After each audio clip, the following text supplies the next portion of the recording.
আসলে সমাধান হবে কিনা সাথে আসলে দুটো জায়গা যুক্ত হয়েছে।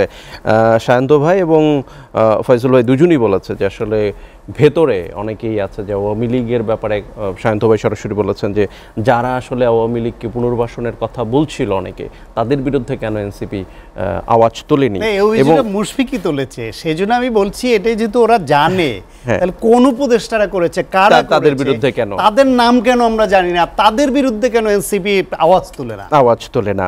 আর যেটি হচ্ছে যে উপদেষ্টা পরিষদ থেকে নেমে এসে এনসিপি গঠন করার পরে আবার আন্দোলন করা বা আন্দোলন করে দাবি আদায়, এটি আসলে প্রেক্ষাপটটা কেন তৈরি হলো? আমি শুরুতেই শান্ত ভাই যেটা বললেন একটু রেসপন্স করি। সেটা হচ্ছে আমরা তো ওনার বক্তব্য নিয়মিত বিভিন্ন টেলিভিশনে শুনি এবং মুগ্ধ হয়েই শুনি। তবে আপনি যে প্রশ্নটা ওনাকে করেছিলেন সেই প্রশ্নের উত্তর কিন্তু আমরা ওনার কাছে পাইনি, যে আসলে বিএনপি কেন না উনি দিয়েছে। তো আমার কাছে আর কি বিএনপি চেয়েছে, তো চাইনি বলবেন কেন? লিখিতভাবে চেয়েছে, বিএনপি দুইবার লিখিতভাবে শুরুতেই ব্যাখ্যা করেছি। সেটি হচ্ছে যে বিএনপি তার রাজনৈতিক বয়ানে এটাকে সামনে নিয়ে আসেনি এবং এটাকে আসলে এক ধরনের, আমরা এখন যেটা বলবো যে এখন যেভাবে দাবি করা হচ্ছে যে বিএনপি প্রথম চেয়েছে, এটা অ্যাকচুয়ালি বিএনপির সার্বিকভাবে লিখিতভাবে চেয়েছে। এটা একটা কি বলবো, এটা আসলে করা উচিত না। এটাকে আমি ঠিক এতটা স্ট্রং ওয়ার্ড ইউজ করতে পারি না। বলে কথা না, আপনারাও চেয়েছেন, বিএনপিও চেয়েছে। বিএনপি লিখিতভাবে চেয়েছে, ওরা মাঠে ঘাটে চায়নি। আপনারা আন্দোলন গড়ে তুলে নিষিদ্ধ করতে বাধ্য করেছেন এবং আমরা দেখি যার ক্রেডিট তাকে দেন। যা চায়নি তা কিন্তু আসলে হয়নি। আপনি প্রোক্লামেশনের বিষয়টা যদি যান সেটাও হয়নি, রাষ্ট্রপতি ইস্যুতে যান সেটাও হয়নি, এবং সেই কারণে আসলে বিএনপির এই বিষয়ে নীরব থাকাটা অত্যন্ত গুরুত্বপূর্ণ। কেননা আমরা দেখতে পাচ্ছিলাম বিএনপি, এবং আমরা এরকমও শুনেছি যে বিএনপি, দেখলাম যে উপদেষ্টা পরিষদ সিদ্ধান্ত নেওয়ার পরে বিএনপি মহাসচিব এটাকে স্বাগত জানিয়েছেন। অর্থাৎ বিএনপির মনে হয় এটাতে রাজি হয়ে গিয়েছিল বা একমত ছিল দেখেই উপদেষ্টা পরিষদ এই দিকে যেতে পেরেছে। কেননা আমাদের সার্বিকভাবে ধারাবাহিক বিভিন্ন ঘটনায় মনে হচ্ছে যে বিএনপি চাইলে সরকার অনেক কিছু করতে পারে, কিন্তু বিএনপি না চাইলে অনেক কিছুই করতে পারে না। এনসিপি চাইলেও সবকিছু সরকার করে না, সেটাই তো আমরা দেখেছি। এই যে বিএনপি বাধ্য হয়ে উত্তর দেওয়ার কথাটি যেটা বলেন, দেখুন আমাদের বিভিন্ন জায়গায় গণঅভ্যুত্থানের পক্ষে শক্তিদের মধ্যে মত পার্থক্য থাকবে, কিন্তু এই মত পার্থক্য বা সমালোচনাগুলোকে আসলে খুব বেশি গায়ে এমনভাবে নেওয়া উচিত না যেটা আসলে বাধ্য হয়ে উত্তর দিতে হয়, বা এত নেতিবাচকভাবে নেওয়া উচিত না। আমাদের এই বিএনপি সমালোচনা করতে গেলেই ধরুন বিএনপির প্রতি অনুরাগী বা বিএনপির যারা কর্মী রয়েছেন বা সদস্য নেতা রয়েছেন, তারা বারবারই আমাদের বয়স টেনে আনেন। আসলে আমরা আসলে আরো আগে জন্ম নেইনি, এটা তো আমাদের দোষ না। আমরা যদি আরো আগে জন্ম নিতাম তাহলে আমরা আরো আগে থেকে এই আন্দোলনটা করতাম, আমাদের তখন বয়সটা হয়নি। কিন্তু ধরুন আজ থেকে 8 বছর আগে এই আওয়ামী লীগ সরকারের যেই বিশ্ববিদ্যালয় প্রশাসন ছিল তাদের দেওয়া মামলাতে আমাকে আসলে হাজতবাস করতে হয়েছে। আমরা দেখেছি 2017 সালে নিরাপদ সড়ক আন্দোলন হয়েছে, 2018 সালে কোটা সংস্কার আন্দোলন হয়েছে।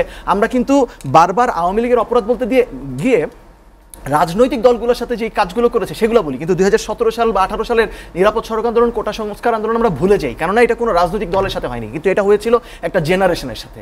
2017 সালে পুরো বাংলাদেশ বা পুরো ঢাকা শহরের যেই জেনারেশনটা নেমে এসেছিল রাস্তায়, তাদেরকে যুবলীগ, আওয়ামী লীগ, ছাত্রলীগ নির্যাতন করেছে, তার জবাবটা আসলে 2025 সালে যখন তারা পরিণত হয়েছে তখন পেয়েছে। কিন্তু দুঃখজনকভাবে আমরা এখন প্রশ্ন করতে পারি যে, আমি আসলে এই আলাপগুলোতে যেতে চাই না, তাও আসলে 2018 সালে যখন রাতের ভোট হলো তারপরে বিএনপির রিয়াকশনটা কি ছিল?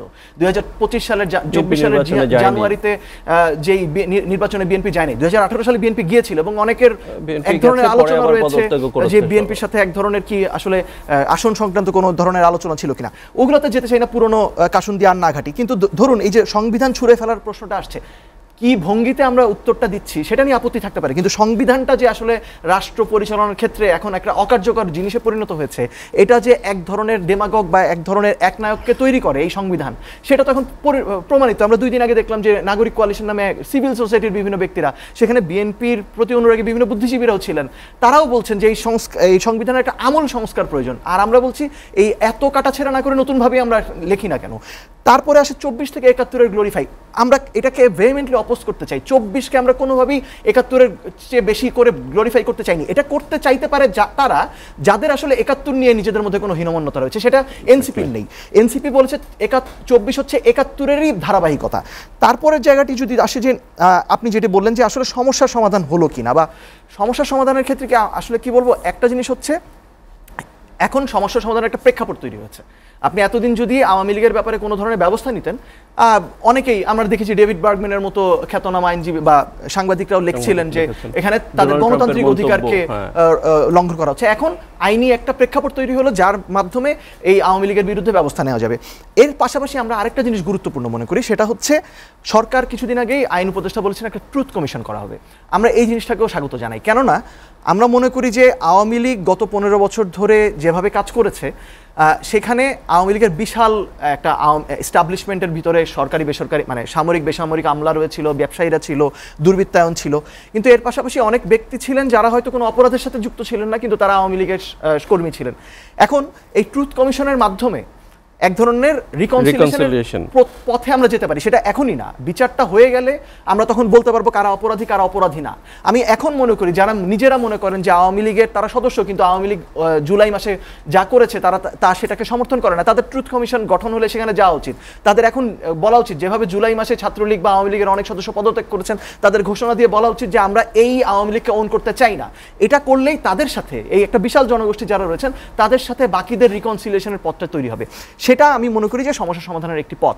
আরেকটা জিনিস হচ্ছে সেটি হচ্ছে সংস্কার, যেটা আমরা বারবার বলছি যে আওয়ামী লীগ তো একটা দল, কিন্তু এই ফ্যাসিবাদী সিমটম বা এই অটোক্রেটিক সিমটম তো আমাদের বিভিন্ন রাজনৈতিক দলগুলোর মধ্যে রয়েছে। আমরা দেখছি এখনো কিছু কিছু দল ডিনায়ালের মধ্যে রয়েছে। ৭১-এ মানে তারা এসে শাহবাগে, আমরা আজকে একটা প্রেস রিলিজও দিতে বাধ্য হয়েছি যে শাহবাগে এসে আমরা দেখছি গোলাম আজমের বাংলায় আওয়ামী লীগের ঠাই নাই, নিজামীর বাংলায় আওয়ামী লীগের ঠাই নাই, এই চিহ্নিত স্বাধীনতা বিরোধীদের ব্যাপারে তারা এসে স্লোগান দিচ্ছে, এবং সেই স্লোগানগুলোর দায় আমাদেরকেও নিতে হচ্ছে, কারণ একসাথে আন্দোলন করেছি। কিন্তু আয়োজনটা তো আপনাদের ছিল, যে আয়োজনটা এটা জেনারেল একটা প্ল্যাটফর্ম ছিল, এনসিপি সংহতি জানিয়েছে, তারাও তাদের মতো করে এখানে এসেছে, এবং আমরা আজকে সুস্পষ্টভাবে জানিয়েছি এই ধরনের স্লোগানকে আমরা প্রতিবাদ জানাই, এই ধরনের স্লোগান আমরা ওন করি না। এবং সেই জায়গা থেকে আমরা বলছি যে এদের যেমন এক ধরনের বোধোদয় ঘটা প্রয়োজন, না হলে কিন্তু আসলে নানা রকম কথা এখন আসছে যে অন্যদেরও বিচার ৭১ নিয়ে, এবং সংস্কারটা আসলে রাষ্ট্রীয় কাঠামোতে হওয়া উচিত যাতে অন্য দল এনসিপিও যদি ভবিষ্যতে কখনো ক্ষমতায় যায় তারা যাতে অটোক্রেটিক না হয়। অনেকগুলো দাবি থেকে এনসিপি বা ছাত্ররা সরে এসেছে, এবারই অনেক বড় একটা দাবি সরকারকে মানতে বাধ্য করেছে। সামনের দিনগুলোতে অন্য দাবিগুলো নিয়ে শক্ত আন্দোলনে আসবে কিনা এনসিপি? একেবারে 2 মিনিট সময় আছে আমাদের হাতে। আমি আপনার প্রশ্নের উত্তরে পরে যাচ্ছি, কিন্তু আসলে ভাইয়ের সাথে আমার দ্বিমত করা ছাড়া কোনো উপায় নেই। মানে বাংলাদেশে থেকে এটা অত্যন্ত দুঃখজনক যে আওয়ামী লীগ এই যুদ্ধাপরাধী ইস্যুটাকে পলিটিসাইজেশন করে আমাদের কাছে এই দিনে এসেছে, এই দিনে আসতে হয়েছে আমাদেরকে যে আজকে শুনতে হয় গোলাম আজম নাকি দেশপ্রেমিক, নিজামী নাকি দেশপ্রেমিক, এবং আমাদেরকে নাকি দেশপ্রেমিক হতে হলে ওনাদেরকে জাতীয় হিরো দেশপ্রেমিক না, মানে ইতিহাসের শ্রেষ্ঠ বাংলাদেশ, ইতিহাস শ্রেষ্ঠ বাংলাদেশ। এবং মানে এইটা দুঃখের বিষয় যে আওয়ামী লীগ জামাত প্রশ্নটাকে জিয়ে রেখে, তারা কিন্তু দল হিসেবে বিচারের সুযোগটা ছিল, সেটা না রেখে আওয়ামী লীগ এটাকে নিয়ে রাজনীতি করতে চেয়েছে, রাজনীতি করতে থাকার কারণে, এবং তারা আন্তর্জাতিক অপরাধ ট্রাইব্যুনালে যে বিচারটা হয়েছে এই বিচারটাকে রাজনৈতিক ফায়দা লোটার জন্য ব্যবহার করেছে, যে কারণে এখন কিছু চিহ্নিত স্বাধীনতা বিরোধীদেরকেও আমাদের একটা মানে দোষ ত্রুটির ঊর্ধ্বে তুলে ধরার সুযোগ পাচ্ছে কিছু মানুষ। এইটা দেখুন পরিষ্কারভাবেই বাংলাদেশের মানুষের মুক্তির লড়াইয়ের ক্ষেত্রে আমরা যেটা বলেছি, সেই মুক্তিটা ৪৭ উপনিবেশের থেকে বাংলাদেশের মানুষের মুক্তির লড়াই ছিল, ৭১-এ পাকিস্তানি শোষক গোষ্ঠীর থেকে মুক্তির লড়াই ছিল, ২৪-এ দেশীয় শোষক গোষ্ঠীর থেকে মুক্তির লড়াই ছিল। এই লড়াইয়ে আমরা এটা ধারাবাহিকতা, কিন্তু ৭১-এ যার এটাকে ৭১-কে শুধুমাত্র আওয়ামী লীগের ন্যারেটিভ বলা, এটা অত্যন্ত এই স্পর্ধা আসলে কারো থাকা উচিত না। কেননা ৭১-এর আমরা মনে করি ৭১-এর যে আওয়ামী লীগ ন্যারেটিভ, এইটার প্রতিবাদ আমরা করি। ৭১-কে জনযুদ্ধ হিসেবে আমরা দেখি, আমরা অনেকেই ৭১ মুক্তিযুদ্ধকে যেমন আমাদের রিক্লেইম করতে হবে আওয়ামী লীগের কাছ থেকে, একই সাথে এই ইসলামকে ব্যবহার করে নিজেদের অপকর্মকে ডিফেন্ড করা, সেই জায়গায় আমাদের ইসলামকেও জামায়াতে ইসলামী থেকে আসলে রিক্লেইম করতে হবে। এই দুটো জিনিস আমরা যদি সমাধান করতে পারি, বাংলাদেশের রাজনীতি ভবিষ্যতে কোনো ধরনের সংকটে বড় ধরনের জাতীয় ঐক্য নষ্ট হওয়ার মতো কোনো সংকট থাকবে না।